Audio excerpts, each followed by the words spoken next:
변화산 사건에서 놀라운 일이 일어났지요. 그리고 주님은 변화산에서 다시 내려오십니다. 산에서 내려오자 아주 볼썽사나운 일이 이게 밑에서 일어나고 있었습니다.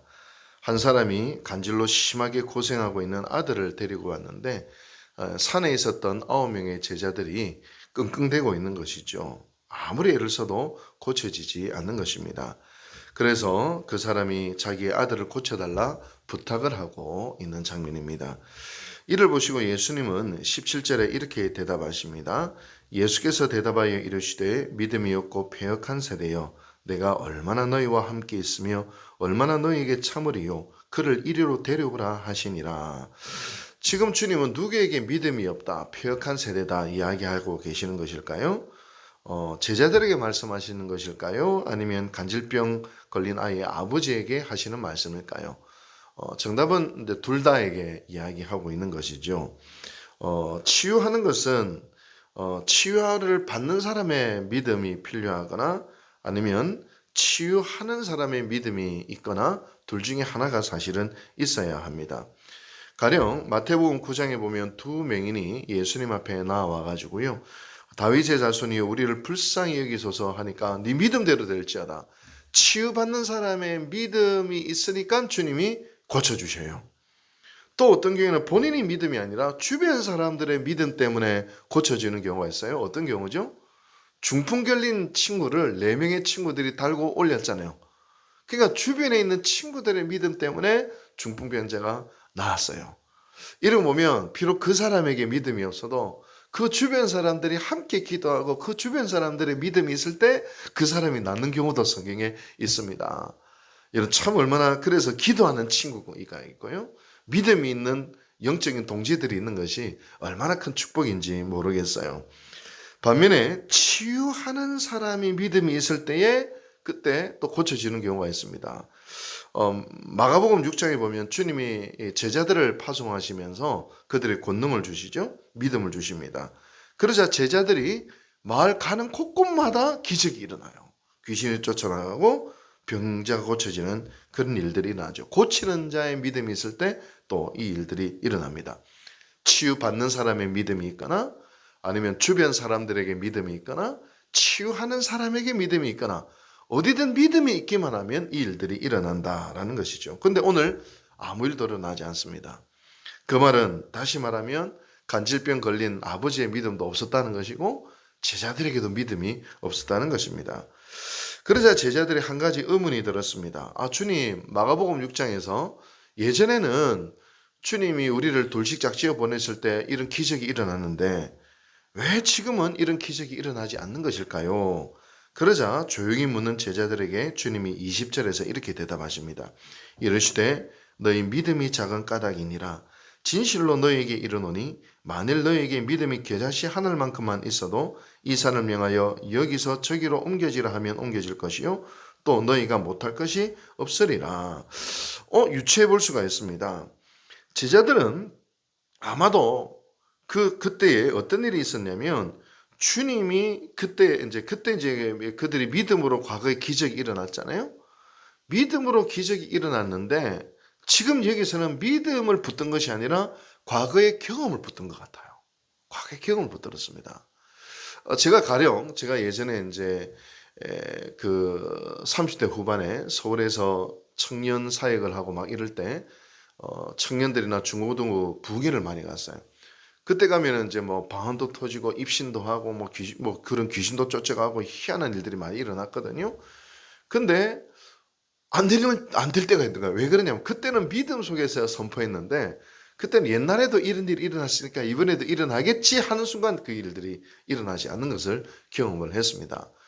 비슷한 예가 구약에도 있어요. 모세가 주님이 반석을 쳐서 물을 내라 했잖아요. 처음에 반석에 쳐서 물을 냈어요. 그 다음에는 우리 하나님께서 모세에게 뭐냐면 명하여 물을 내라 했는데 모세가 어떻게 했어요? 주님의 하나님 말씀에 순종하지 아니하고 과거에 명하여 물을 내야 되는데 과거에 반석을 쳐서 물을 냈으니까 또 반석을 쳐버린 거예요. 분명히 하나님은 명하라 이랬는데 근데 그것 때문에 모세가 가나안에 못 들어갑니다. 하나님께 순종하지 아니하고 하나님의 영광을 드러내지 않았기 때문에. 제자들도 과거에는 믿음이 있었어요. 주님이 파송하시니까 주님께 권능을 받았어요.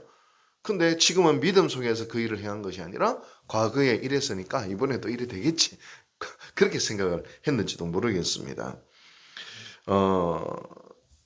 가령 마태복음 7장에 어떤 사람들이 우리가 주의 이름으로 귀신을 쫓아내고 우리가 주의 이름으로 권능을 행했다, 우리가 했다 이렇게 이야기를 하거든요. 그러자 불법을 행하는 자들은 나에서 떠나가라. 우리가 하는 게 아니죠. 믿음으로 되는 것이죠. 여러분, 지금 제자들은 이 모든 능력의 근원이 주님이시라는 믿음을 가지지 아니하고 사사로이 과거에 했던 경험들, 과거에 했던 것으로 행하다가 결국에는 실패하고 말았던 것입니다. 주님의 말씀에 순종하고 주님을 의지할 때 기적이 일어난다라고 하는 그 믿음의 궤도를 지금 그들이 이탈을 해버렸다는 것입니다. 제가 이제 이 능력은 사실 주님으로부터 오는 것이죠. 우리가 뭘 할 수 있다는 것도 사실 주님이 우리에게 은혜를 주셔서 하는 거예요. 봉사하는 것도요. 나의 힘과 나의 교만과 나의 의로 하다가는요, 조그마한 시험에 들면 판판이 잘 넘어집니다. 사람 때문에 어떤 봉사를 시행하면 사람 때문에 안 하게 되고요. 사람 때문에 내가 어떤 헌신을 하게 되면 사람 때문에 안 되고요. 칭찬 때문에 시작했으면 칭찬이 없으면 못 하게 돼요. 우리가 주님을 위하여 뭔가 할 수 있는 것은 주님 때문입니다. 주님이 나에게 은혜를 주시고 주님이 나에게 힘을 주시고 주님이 가능하게 하시는 거예요. 우리 사랑하는 권사님들이 정말 제가 보더라도 너무 아름답고 존경스럽게 이 새벽의 자리를 지키는 것도 사실 두 분 권사님, 또 이 자리에 있는 모든 우리 성도들이 이 새벽 예배를 드릴 때도 마음속에 뭔가 의지력, 물론 그것도 있겠죠. 인간적인 어떤 힘도 있었겠지만 그 더 넘어서서 우리 주님이 권사님에게 힘을 주시고 은혜를 주시고, 그래서 우리 권사님들은 뭐예요? 성령의 역사의 증거예요, 사실은.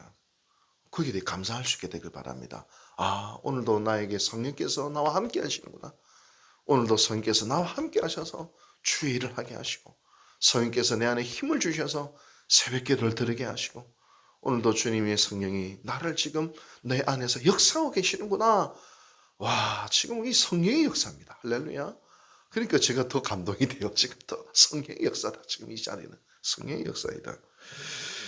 이전에 제가 목회할 때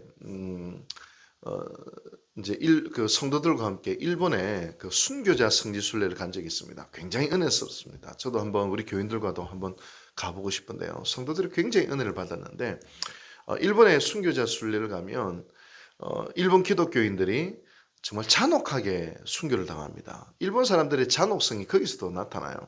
가령 온천물에 있잖아요. 뜨거운 온천물이 있거든요. 거기다가 담갔다 뺐다 죽여요. 어떻게 하든 잔혹하게 죽여요. 진짜 잔혹하게 죽여요. 그래서 이제 일본 기독교인들에게 후미에라고 예수님의 모습이 그려진 동판이 있거든요. 이거를 밟으면은 살려줄게 하는데도 일본 기독교인들이 배교를 안 하고 다 죽음을 많이 택합니다. 제가 거기 있는 권사님 집사님들에게 질문했어요. 우리 권사님 집사님들은 만약 일본 그 시대에 태어났다면 후미에를 밟으셨겠습니까? 아니면 순교하셨겠습니까? 그러니까 자기 자신이 없다는 거예요. 그게 솔직한 고백이지. 우리는 자신이 없다는 거예요.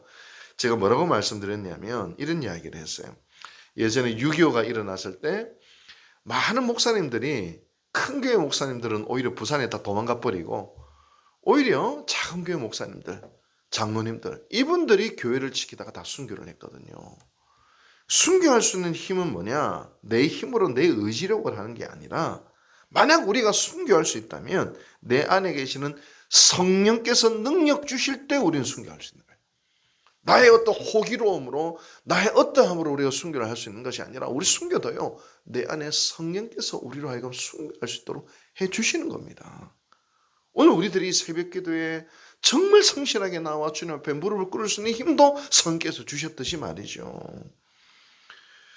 여러분, 우리는 연약할 때가 많아요. 우리에게는 능력이 없어요. 또 우리는 쉽게 넘어질 때도 있습니다. 참 사람 말 한마디 때문에 잠을 못 이룰 정도로 마음이 연약한 게 우리들이잖아요. 환경만 조금만 어려워도 우리 가운데 괴로워하고 두려워하고 고통스러워하는 것도 우리들입니다. 그러나 때로는 말씀에 순종하기보다는 내 기분, 내 성질대로 행할 감정에 휩싸일 때도 많이 있습니다. 그러나 분명한 사실이 있어요. 성령께서 우리 안에 계시기에, 착한 일을 시작하신 우리 성령께서 반드시 이 착한 일을 완성하실 줄로 믿습니다. 반드시 우리를 더 새롭게 하시고 우리를 변화시키시고 우리에게 능력을 주시고 우리를 믿음의 길로 지금도 인도하고 계시다는 그 사실을 우리가 인정할 수 있게 되기를 바랍니다. 오늘도 이 자리에 나온 것이 성령의 역사임을 알면서 제자들이 그랬던 것처럼 사모하는 자에게 주실 그 성령의 역사 속에서 오늘도 우리가 살아가고 있는 것입니다. 오늘도 성령의 역사의 증거가 되는 우리 사랑하는 성도 여러분들 한 분 한 분을 축복합니다. 성령의 역사 속에서, 힘주시는 은혜 속에서 오늘도 믿음으로 살아가시는 모든 성도들 되시기를 주님의 이름으로 축복합니다. 기도하겠습니다. 자비하신 주님, 인간의 힘으로, 사람의 힘으로는 넘어질 때가 많이 있습니다. 그러나 우리 안에 계시는 성령께서 우리에게 힘주시고 은혜 주셔서 감사드립니다. 과거에 넘어진 적도 많았지만 성령께서 우리 안에 계시기에 다시 일어서게 하시고 회개하게 하시고 결단케 하심을 감사드립니다. 오늘도 주님을 의지합니다. 오늘도 주님을 붙들습니다. 주님, 우리 안에 믿음을 허락하여 주시고 우리로 하여금 그 믿음의 길을 걸어갈 수 있도록 은혜 베풀어 주시옵소서. 이 모든 말씀 예수님의 이름으로 기도하옵나이다. 아멘.